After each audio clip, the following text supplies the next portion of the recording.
You know, Honorable Speaker, I have heard the majority leader speak, and I've heard Senator Cherergei speak without any interruption. I want to call on your protection early on because of the things that I want to say.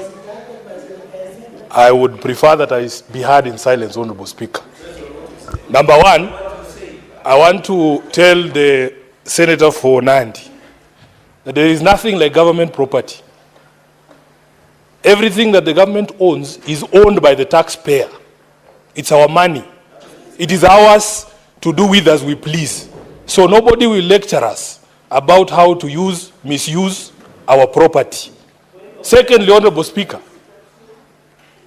when we talk about taxpayer money, it is not just the money that goes to the county governments that is taxpayer money. Even the national government money is taxpayer money. It broke my heart, Honorable Speaker, just a few days to see a whole doctor posting on Twitter that after all the noise they made out here, Honorable Speaker, when they were coming here, when they were on strike saying the Senate should do something because health is devolved, after all the push we gave as a house to the medical doctors to push the National Assembly to allocate money to them in the current budget, a whole doctor goes on Twitter and says, "Thank you, President Ruto, for giving us money." That's not his money. That is public money. Honorable Speaker, that is public money. Number two, Honorable Speaker, as a taxpayer in this country, there are very few things that make me happy because we have serious problems with the way that this government utilizes our property. Honorable Speaker, the only time when you drive around this country and you see a road sign that says road maintenance levy, your taxes have been used to improve this road, that's the only time that I feel proud to be a taxpayer in this country. But all these other times, when you talk about people putting their photos everywhere, I have seen governors, whenever there is a tax waiver, his photo is bigger than the message that is in the newspaper. I have seen governors buying billboards. The face occupies 3/4 of the billboard. The message is so small, the rest of the billboard is his face. Honorable Speaker, even this week, I have seen a governor who is my friend, and I have to say this because I want him to succeed. He has bought time on Citizen TV, prime time. I was watching the news at night, and I see a governor advertising a project that is funded by the county government, and he's saying that this project has been funded by so and so. I was very shocked. Where do you get the money, Honorable Speaker? I don't want to be informed. Sifuna, do you want to be informed? I don't want to be informed. I'm in the middle of teaching. I'm in the middle of a lecture. Honorable Speaker, so I was very shocked. You all have TVs, you can pay subscription, you will see the governor. So, Honorable Speaker, I ask that you protect me. When I began this submission, Honorable Speaker, I asked that you protect me because I knew this would happen. Honorable Speaker, we have seen images of governors. What is your point of order, Senator Cherergei?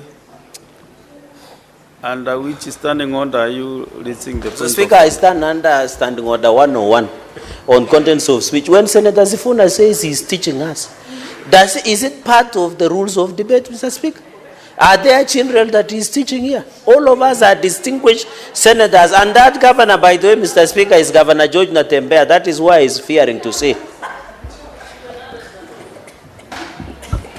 Maybe he's teaching citizens of Kenya. In fact, Honorable Speaker, if you look upstairs, you will see there are children there.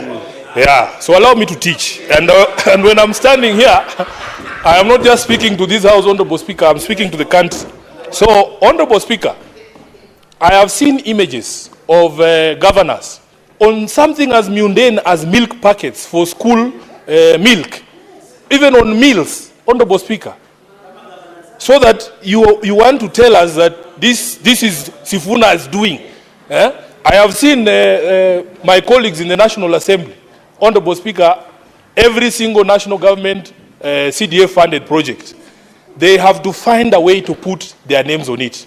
Even after the courts ruled that this thing is unconstitutional, they changed now, they say, oh, this is financial year 2022-2023, patron. Then they write Edwin Sifuna, patron. Honorable Speaker, this Mr. Musundi has identified a proper problem in this country.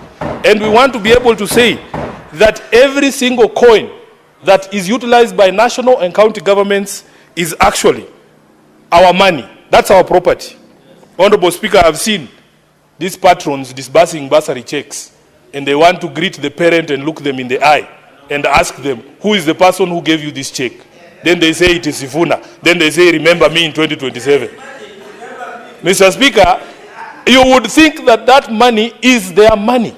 And one of the things I don't understand, these members of the National Assembly make the dishing out of checks to appear like something that is so appointed. Like a clerical job, who cannot dish out, who cannot, if your office wrote checks, how difficult is it to distribute checks? It's a physical transaction. So they come and make noise here and tell us all about how children will not go to school.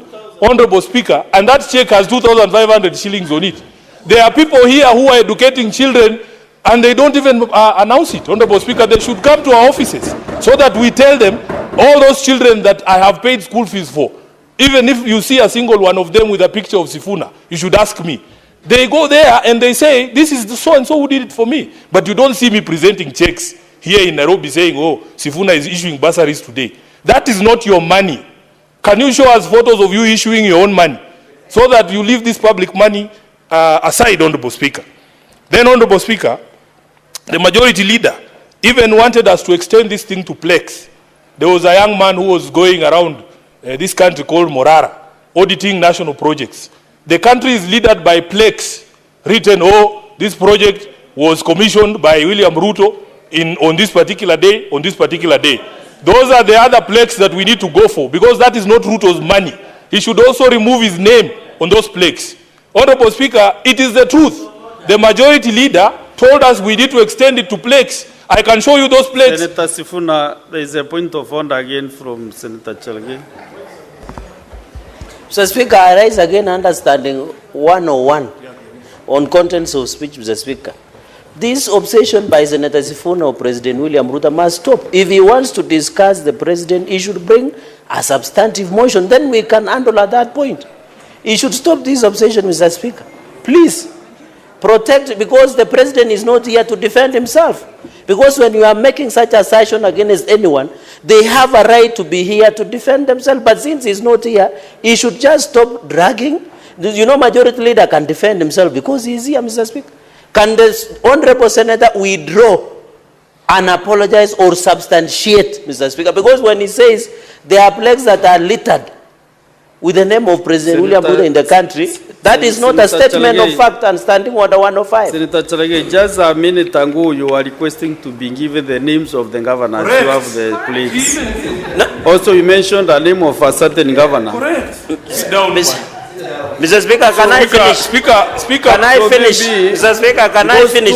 Too long. Can I finish? Listen, Senator Cherergei, since too long cannot make a right. Also, Senator Sifuna, there was a communication from the chair about that standing order to avoid mentioning names of state officers who are not in this house.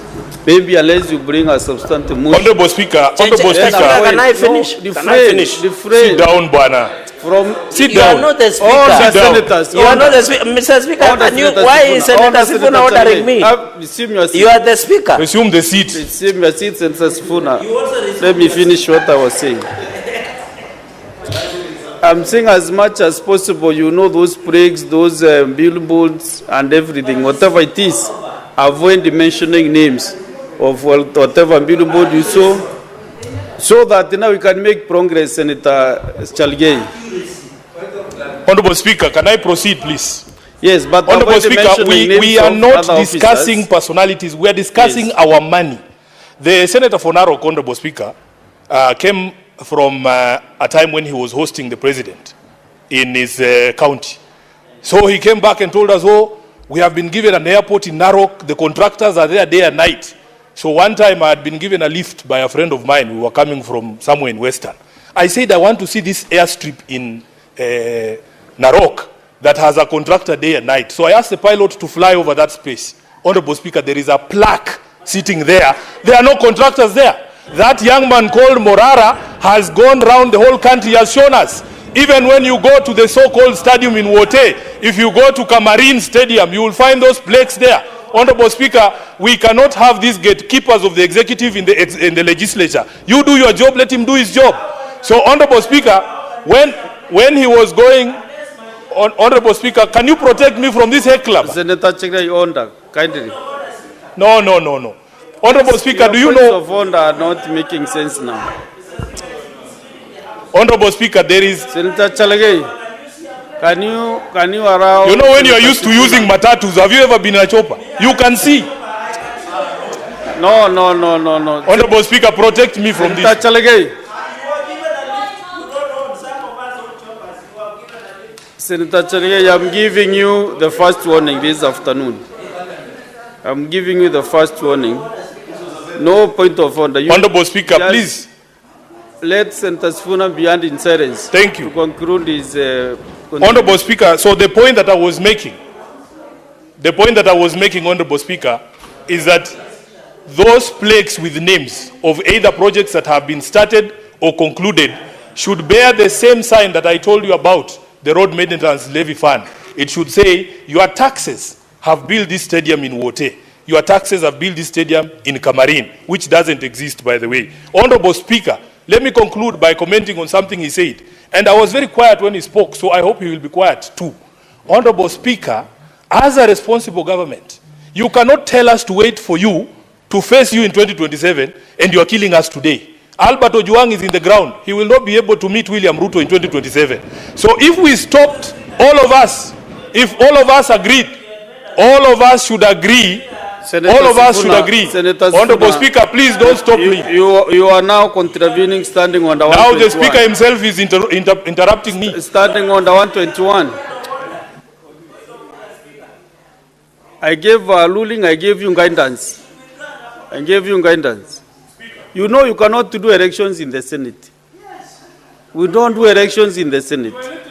So avoid mentioning names of state officers. I warned you. I cautioned you. That is the first caution again, understanding on the 121. Very well, Honorable Speaker. And you know the consequences. Very well, Honorable Speaker. Very well, Honorable Speaker. What I'm saying is this. All of us must agree that if decisions are being made democratically at an election, can we guarantee that all of us get to that election? Because you can't tell me to wait for you at the ballot and then you make sure I don't get there. Is Albert Ojwang supposed to vote from the grave? There's no such polling station. So when you talk about a state officer standing up and saying you can shoot people, as if people don't die from gunshot wounds. Honorable Speaker, we saw Rex Masai, the young man who was killed during the protest, was shot in the leg. So how can you tell people to shoot people in the leg as if those injuries are sustainable injuries? So, Honorable Speaker, we want to make it very clear that as a country, we have totally lost our way. And we will not have a conversation with someone telling us to wait for 2027 when he's not giving us a chance to get to 2027. He has become an existential threat for this country, and he must go as soon as possible. I thank you.